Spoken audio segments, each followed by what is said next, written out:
ان تبدو خیرن، اگر تم ظاہری کوئی نیکی کرتے ہو، او تخفو، یا پوشیدہ رکھ کے، تو وہ اللہ تبارک تعالیٰ کے علم کے اندر ہے. اللہ تعالیٰ سے کوئی چیز چھپی بھی نہیں ہے.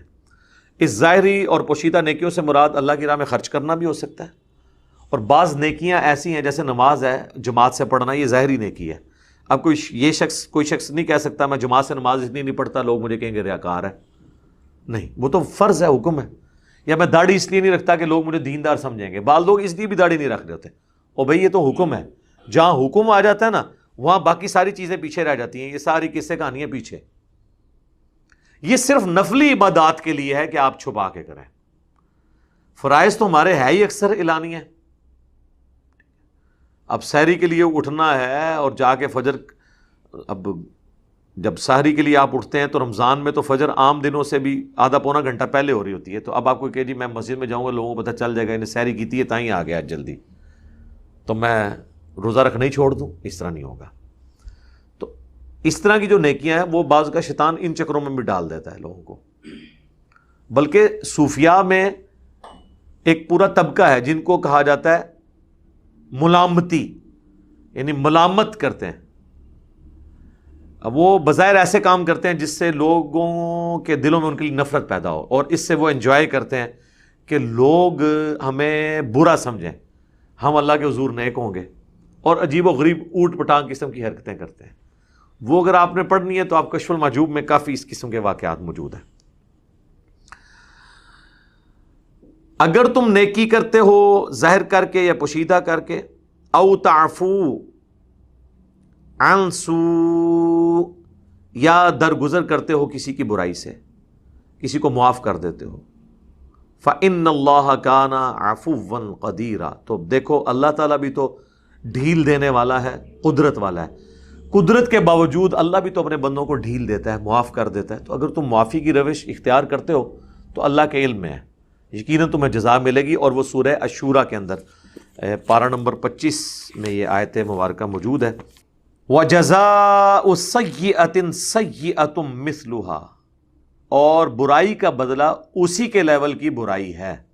فَمَنْ عَفَا، اور جو کوئی معاف کرے، وَأَصْلَحَ، اور اصلاح کر لے، فَأَجْرُهُ عَلَى اللَّهِ، تو اس کا اجر اللہ کے حضور پکا ہو گیا. إِنَّهُ لَا يُحِبُّ الظَّالِمِينَ، اللہ ظلم کرنے والوں کو محبوب نہیں رکھتا. تو اجر مل جائے گا جو اس طرح کرے گا. وہ اللہ تبارک و تعالیٰ نے یہ روش رکھی ہے کہ جو معافی کی روش اختیار کرے گا، اللہ کی یہ سنت ہے کہ اللہ تعالیٰ اس کو بدلہ قیامت والے دن دے گا انشاءاللہ تعالیٰ. اور زیادہ کوشش اسی روش کی کرنی چاہیے جی. آخری درجے تک ڈھیل دینی چاہیے کسی کو، فوراً بدلہ اتارنے کی کوشش نہیں کرنی چاہیے. اللہ تعالیٰ بھی تو ایسا نہیں کرتا. بخاری اور مسلم دونوں میں حدیث ہے، نبی صلی اللہ علیہ وآلہ وسلم نے فرمایا کہ جو شخص دنیا میں کسی مسلمان کی پردہ پوشی کرے گا، اس کے عیب پہ پردہ ڈال دے گا، قیامت والے دن اللہ تعالیٰ اس کے عیبوں پہ بھی پردہ ڈالے گا. یہاں پہ کسی کو کسی کا عیب پتہ چل جائے اچھالنا شروع کر دیتے ہیں. ہاں اگر وہ بندہ ایسا ہے جو پبلک اکاؤنٹ ہولڈر ہے یا مذہبی پیشوا ہے اور وہ مذہب کے نام کے اوپر لوگوں کو دھوکہ دے رہا ہے، اس کو تو ضرور ایکسپوز کرنا چاہیے. لیکن ایک عام انڈیویجول کی کوئی اس طرح کی چیز نہیں کر، اور اس میں بھی اس کی وہ چیز ایکسپوز کرنی چاہیے جس کی وجہ سے لوگ افیکٹ ہی ہیں. بالکل پرسنل لیول کی چیزیں جو آپ کے علم میں ہیں وہ تو اس کے اوپر گفتگو کرنا غیبت ہے. جب گفتگو کرنا غیبت ہے اور حرام ہے، اس کو ایکسپوز کرنا تو اس سے بڑا حرام ہے. لیکن بعض اوقات غیبت کرنا واجب ہو جاتا ہے. جس طرح اگر کوئی شخص اپنی بچی کا رشتہ کرنے کے لیے کہیں پہ گیا اور آپ سے پوچھتا ہے فلاں بچے کے بارے میں، اور آپ کو پتہ ہے کہ جی پورا محلہ اس سے پناہ مانگتا ہے، تو آپ کا یہ کام ہے کہ اس کی غیبت کریں. ایسی صورت میں غیبت کرنا واجب ہے. امام مسلم نے صحیح مسلم کے شروع میں مقدمے میں بعض جو تقوی کے حیضہ والے لوگ ہیں نا ان کا بھی رد کیا ہے، تابعین تبع تابعین کی اقوال کی روشنی میں، کہ بعض لوگ کہتے تھے کہ یہ جو حدیثیں گھڑنے والے ہیں ان کی برائی بیان نہ کریں، یہ غیبت ہے. تو انہوں نے بتایا کہ علم حدیث میں اسماء و رجال کا علم تو ہے ہی سارا غیبت ہے، اور یہ وہ غیبت ہے جو کرنا واجب ہے، نہ کرنا حرام ہے. یعنی جب تک آپ جھوٹے راویوں کا نہیں بتائیں گے یہ کذاب ہے، اس کا حافظہ خراب ہو گیا تھا، تو وہ جو رسول اللہ کے ریفرنس سے باتیں بیان کر رہا ہے وہ تو پھر خود ہی بنا کے بیان کرے گا، پھر آپ اس کے نام پہ دین کا جنازہ نکالنا شروع کر دیں گے. تو اسماء و رجال کا پورا علم، راویوں کو پرکھنے کا پورا علم، یہ غیبت کے اوپر ہی تو کھڑا ہے، اور مرے ہوئے بندوں کی غیبت ہے. یعنی آج اگر ہم کہتے ہیں فلاں راوی جو ہے ضعیف تھا تو مر چکا ہے، زندہ بھی نہیں ہے. تو یہ وہ غیبت ہے جو کرنا ضروری ہے، کیونکہ اس سے دین افیکٹ ہو رہا ہے. عام مسلمان کے لیے حکم ہے کہ اس کے لیے پردہ پوشی کی جائے. حتیٰ کہ بخاری مسلم میں حدیث ہے کہ اللہ تعالیٰ قیامت والے دن اہل ایمان کو اپنے قریب بلائے گا، ایمان والے مومنین میں سے ایک مومن کو، اور پردہ فرما لے گا، یعنی اس کا اور مخلوق سے پردہ ہو جائے گا، اور اللہ تعالیٰ اسے کہے گا تو نے دنیا میں یہ کیا، یہ کیا، یہ کیا، یعنی اس کی غلطیاں گنوائے گا، اور وہ گمان کرے گا کہ لو جی مارا گیا میں. پھر اللہ تعالیٰ فرمائے گا کہ میں نے دنیا میں بھی تیرے گناہوں پہ پردہ رکھا تھا، اب بھی پردہ رکھوں گا. لیکن اس میں الفاظ ہے مومن. مومن کا مطلب یہ ہے کہ وہ واقعی دین پہ چلنے والا ہوگا. کوئی شخص 100% پرفیکٹ نہیں ہو سکتا، تو اکاؤنٹیبلٹی اس کی بھی ہو جائے گی کہ یار اگرچہ تیرے نیکیاں گناہوں پہ بھاری ہیں، لیکن یہ کام تو نے دنیا میں کیے تھے. تو اللہ تعالیٰ وہ گنوا کے نا بیسیکلی بتائے گا کہ دیکھ میں اگر پکڑنا چاہتا تو اس بات پہ پکڑ سکتا تھا، لیکن درگزر کیا، معاف کر دیا. تو معافی کی روش اللہ تعالیٰ اڈاپٹ کرنے والا ہے اور اسی کی ترغیب دلاتا ہے. اب مجھے بتائیں، جو اللہ ان کوالٹیز کا مالک ہے، اس کے بارے میں کوئی یہ گمان کر سکتا ہے کہ وہ اللہ کسی عام انسان کو وضو کرتے ہوئے اس کے گناہ دھلتے ہوئے دکھا دے؟ جی، فضائل اعمال میں لکھا ہوا ہے کہ امام حنیفہ رحمۃ اللہ علیہ کے سامنے جو بندہ وضو کرتا تھا نا، تو وضو کرنے سے جو گناہ دھلتے ہیں نا، وہ ان کو نظر آ جاتے تھے کہ اس نے فلاں برائی کی، اس نے زنا کیا، اس نے یہ کیا، اس نے وہ کیا، تو وہ گناہ دھلتے ہوئے نظر آتے تھے. یہ گناہ دھلتے ہوئے تو صحابہ کو نظر نہیں آئے. اور دوسری بات، یہ ٹیکنیکلی غلط ہے، وضو کرنے سے تو زنا معاف ہی نہیں ہوتا. وضو کرنے سے صرف چھوٹے گناہ معاف ہوتے ہیں، بڑے گناہ تو توبہ سے معاف ہوتے ہیں. وضو کرنا یا دنیا کی بڑے سے بڑی بھی کوئی نیکی گناہ کبیرہ سے تو معافی کا نہیں ہوتا.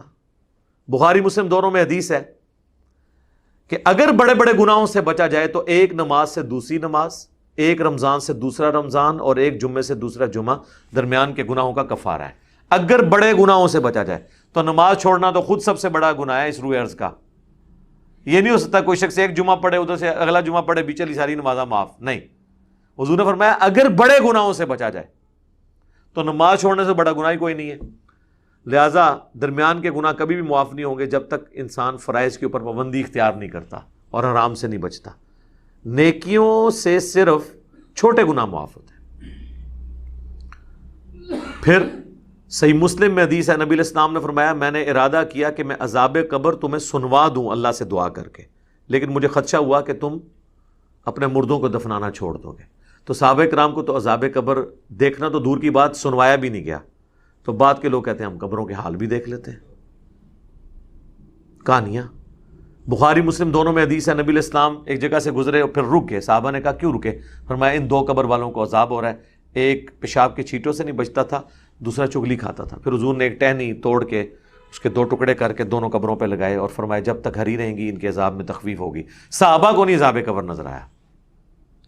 بخاری مسلم دونوں میں حدیث ہے، حضور کا ایک مدعم نامی غلام تھا جو آپ کا سفر میں سواری کا کجاوا کستا تھا.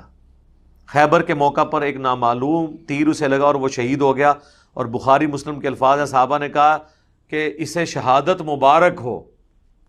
شہادت مبارک کس کو وہ کہہ رہے تھے؟ صحابی وہ.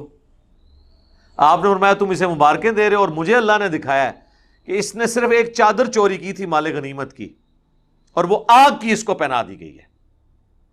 تو صحابہ کو تو آگ کی چادر نظر نہیں آئی ہے، تو بابوں کو کدھر سے کشف اور یہ چیزیں نظر آ جاتی ہیں؟ پھر صحابہ کرام اپنے گھروں میں دوڑے، اگر کسی نے کوئی رسی بھی اٹھائی تھی نا یہ سمجھ کے کہ اس کا تو مال غنیمت میں کوئی ورث نہیں ہے، وہ بھی آ کے مال غنیمت میں جمع کروائی کہیں پکڑ نہ ہو جائے۔ تو صحابہ کرام کو تو یہ چیزیں نظر نہیں آتی تھی، اور ان کے بابوں کے دعوے سنے، وہ کہتے ہیں جی ہمیں قبر کے اندر بھی دیکھ لیتے ہیں سب کچھ، وہ جی اللہ دکھاتا ہے، جی اللہ دکھاتا ہے تو انہوں بخاندہ رہے، اللہ صحابہ نے نہیں بخایا، جو سب سے زیادہ حقدار تھے ان چیزوں کے دیکھنے کے، کیونکہ ان کے ذریعے دین آگے پھیلنا تھا۔ یہ غیبی خبریں ہیں، سورہ آل عمران کی آیت نمبر 179 ہے، ما کان اللہ لیطلعکم علی الغیب، اللہ کی یہ شان ہی نہیں کہ تمہیں غیب پر اطلاع دے، بلکہ وہ چن لیتا ہے اپنے رسولوں میں سے جسے چاہتا ہے۔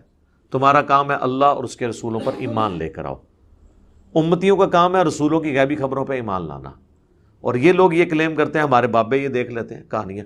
فضائل مال میں تو یہاں تک لکھا ہے، حضور کی وفات کے آلموسٹ 650 سال بعد کا واقعہ ہے، کیونکہ شیخ قرطبی کا زمانہ وہی ہے، وہ کہتے ہیں جی ایک نوجوان تھا جسے کشف ہو جاتا تھا کون جنت میں ہے کون جہنم میں، تو وہ بزرگ کہتے ہیں کہ جی میں نے کہا شاید یہ ویسے ہی گپے مارتا ہے، اس نے چیخ ماری اور کہا کہ میری ماں کو جہنم میں لے کے جا رہے ہیں، تو کہتے ہیں میں نے یہ سنا ہوا تھا کہ جو 70,000 دفعہ کلمہ پڑھ کے کسی کو بخش دے تو اس کی مغفرت ہو جاتی ہے، تو ایک نصاب میں نے سنبھال کے رکھا ہوا تھا، ایک بنڈل آف 70,000 کلمہ شریف ٹی سی ایس کے لیے میں نے رکھا ہوا تھا، بس اس پہ ایڈریس لکھنا تھا، سٹیکر لگانا رہندا سی، میں فوراً سٹیکر لایا، یعنی میں نے دل میں اس کو اصال ثواب کر دیا، اور کہتے ہیں تھوڑی دیر بعد وہ خوش ہو گیا اور کہنے لگا کہ میری ماں کو بخش دیا گیا۔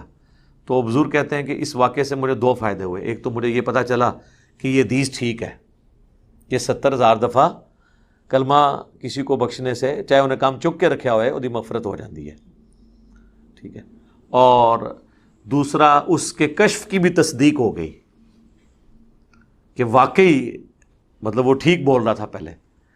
یار یہ کشف کی تصدیق تو تب ہوگی جب آپ بھی دیکھ رہے ہوں، جو مرضی کو بولتا رہے، اس کے دماغ میں بھی شیطان نے ایک وسوسہ ڈالا، اس کے دماغ میں بھی شیطان نے ایک وسوسہ ڈالا، کو انسائڈ کر گیا اور ایک سارے کا سارا معاملہ ہو گیا۔ تو کہانیاں بنائی ہوئی ہیں۔ اب یہ پچھلے دنوں اقرار الحسن صاحب نے ایک پروگرام کیا نا، اس میں وہ ایک سید بنا ہوا ہے اور وہ گرم کر کے نا وہ درانتی سی وہ اپنی زبان پہ رکھتا ہے، کہتا ہے اصلی سید کی نشانی ہے کہ وہ رکھتا ہے، وہ آپ تے گرم کر کے رکھ سکتا ہے، اسی گرم کر کے رکھی نا تو پھر کوئی سید نہیں بچنا، ٹھیک ہے، اندازہ کرو یار اس طریقے سے ہوتا ہے۔ اصلی سید تو وہ جو رسول اللہ کے ساتھ اٹیچ ہے نا، تو نبی علیہ السلام کے تو اپنے دانت 4 شہید ہو گئے، غزوہ احد میں، بخاری مسلم میں آتا ہے، اور سورۃ الاعراف میں آیا کہ اے نبی تم فرماؤ اگر میں غیب جان لیتا تو میں بہت سی بھلائیاں جمع کر لیتا اور مجھے کبھی کوئی تکلیف نہ پہنچتی، میں خیر کثیر سمیٹ لیتا۔ ظاہر جس کو مستقبل کا پتہ چل جائے کہ میرے ساتھ یہ ہونے والا ہے وہ تو پہلے ہی پلان کر سکتا ہے۔ تو یہ خام خواہ انہوں نے چیزیں بنائی ہوئی ہیں۔ باقی مجھے ضمناً یاد آ گیا کیونکہ وہ مولانا تقی عثمانی صاحب جو ہے وہ، اب اندازہ کریں یہ لوگ علماء کو پڑھا کے فارغ کرتے ہیں نا، تو آخر میں اپنی مہر کیا لگا رہے ہیں، یہ باتیں وہ آخری درس حدیث ہو رہا ہوتا ہے اور اس میں یہ سنا رہے ہیں کہ جی امام حنیفہ کو گناہ دھلتے ہوئے نظر آ جاتے تھے۔ اب مجھے بتائیں جس مولوی کو درس نظامی کے کورس میں اینڈ پہ مفتی اعظم پاکستان یہ کہانی کرا کے رخصت کریں گے، انہیں آگے جا کے وڈیاں کہانیاں کرانی ہیں نا، کوئی قرآن بیان کرو کوئی حدیث بیان کرو، کہانیاں کرا کے تو آگے۔ اللہ نے ہمارے اکابرین کو ایسا بنایا تھا، نالے بھی کہتے ہیں، ہمیں پتہ چل گیا جی اکابرین کو کیسا بنایا تھا۔ ایک اکابر کی تو ویڈیو لیک ہوئی ہے نا، مفتی عزیز صاحب کی، تو اکابرین کو ایسا بنایا ہوا ہے۔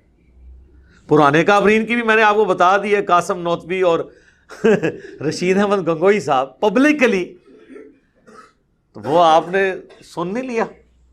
اللہ نے ایسا بنایا تھا جی ان کے اکابرین کو، مزے لیں ان کے اکابرین کے۔ میں اکثر کہتا ہوں کہ لوگوں کو تو اپنی اولاد کے برے کرتوتوں کی وجہ سے منہ چھپانا پڑتا ہے، اور مولوی وہ ہیں کہ ان کو اپنے بزرگوں کے کرتوتوں کی وجہ سے منہ چھپانا پڑتا ہے، یہ وہ لوگ ہیں۔